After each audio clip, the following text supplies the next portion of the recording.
This is Tarheel Talk, an in-depth look at the issues and people making news in North Carolina. Here's your host, Sonia Williams. Today's show is all about people helping others and the huge impact one individual can make on the lives of many. First, we meet Matt Shipman. Matt is the founder of First Step Project.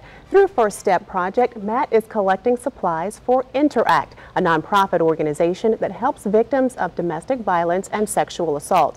We'll hear more about Interact a bit later in the show, but first we talk with Matt Shipman about First Step Project. Matt, welcome to Tarheel Talk. Pleasure to be here. You founded First Step Project about a year and a half ago. What exactly is this project? Well, the goal of the First Step Project is to encourage people to do whatever they can to help nonprofit organizations in our community. Essentially, about a year and a half ago, I realized that although giving and acting charitably was something that was important to me, I wasn't really doing very much of either. So I tried to examine why I wasn't doing much and come up with a way to overcome my inertia, right? And that's really what the First Step Project is to get people to overcome inertia when it comes to giving. And so how does this project work? What are you doing? So it started off very small. Initially, I talked with some people that I work with in my office and just wanted to see whether this was something that they would be interested in participating and giving to a local organization. And I got a very positive response. So essentially, starting with that small group of people, and it expanded significantly, whenever somebody has something that they can give, whether it's a can of soup or a roll of toilet paper, paper towels, they can just bring it in, I'll accept it, I store all the stuff up over the course of a month, and at the end of each month, I take it in to Interact.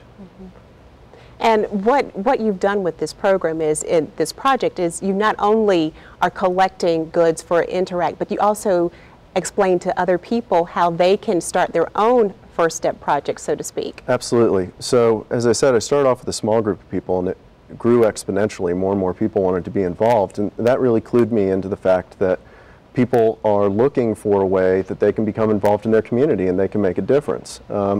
So what I did was fairly simple, and I realized that if I was capable of doing it, anybody would be capable of doing it. So I essentially sort of outlined the steps that I went through when I was organizing the First Step Project and set it out using a website. I sort of made it publicly available so that it could serve as a blueprint for similar efforts both within my community and the Raleigh area community, but really it could be used anywhere.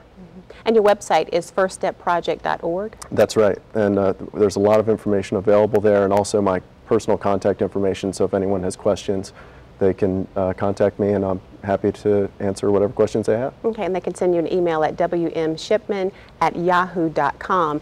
Part of the blueprint or the outline that you put on your website to help someone start their own project, the first tip that you say is to find an organization that you feel good about. That's exactly what you did? Yeah, absolutely. If this is something that you want to be devoted to long term, something beyond just going in and making a one-time donation, I think it would serve you very well to find an organization that you're passionate about, because then it doesn't feel like a chore, it doesn't feel like work.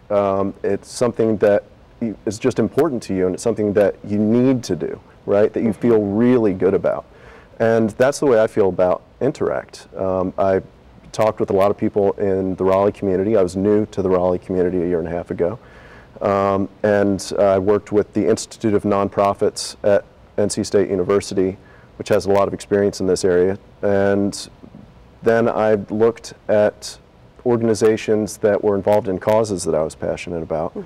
And everyone, almost everyone, that I really care about is a woman. I've got 2 daughters, I'm happily married, I was raised by my mother.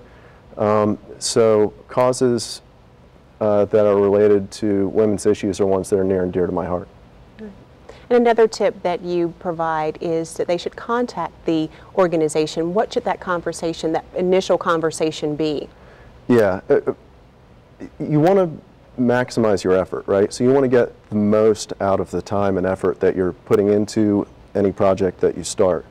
And I think a good first step towards doing that pun intended, is to talk to a donations coordinator or a donations in-kind coordinator who specializes in goods rather than cash gifts, and find out exactly what it is that the organization needs. If you expend a lot of time and effort to come up with products or services that an organization does not need, that's certainly great, your heart's in the right place, but you're not necessarily doing as much as you could be for that organization. And your next step is to find people who can help. And again, that's where you solicited the help of your colleagues at NC State. Yeah, initially I just started with the folks that I work with because those are the people that you see every day. And if you're going to be doing something on an ongoing basis, you don't want to make additional work for yourself, right? So I started with my office mates, and initially I was very wary of asking them whether they wanted to be involved in a charitable project because I didn't want to seem intrusive or pushy in any way. But actually the response that I got was much more one of gratitude that they were being given an opportunity to participate in something like this. There were a few people who were not able to participate for various reasons, but they were very cool about it, and I was not pushy about it, so that went very smoothly. But it doesn't have to be a workplace. If you're in a bowling league, or you're in a book club, or you're in a neighborhood association, anything like that, those are people that you're going to see on an ongoing basis. Just talk to them if it's something that they're interested in doing. Maybe at your next book club meeting, everybody brings, you know, shampoo or canned food or something that you can then take to either a shelter like Interact or to something like Interfaith Food Shuttle, which certainly can always use the help as well. Absolutely. And your last two tips are to make an email list and then send follow-up emails. That communication is key in getting that help. Yeah, absolutely. You want to stay in touch with people, and there are two reasons for that. So people who are part of my project get 2 emails from me a month, right? They're going to get one from me at about the middle of the month. And that email is important because it lets me notify them about any particular needs that the shelter has in a given month. So for example, in the month of September, Interact collects costumes for kids, nonviolent costumes particularly, so that they can have a Halloween party, because these kids want to celebrate Halloween just like everybody else.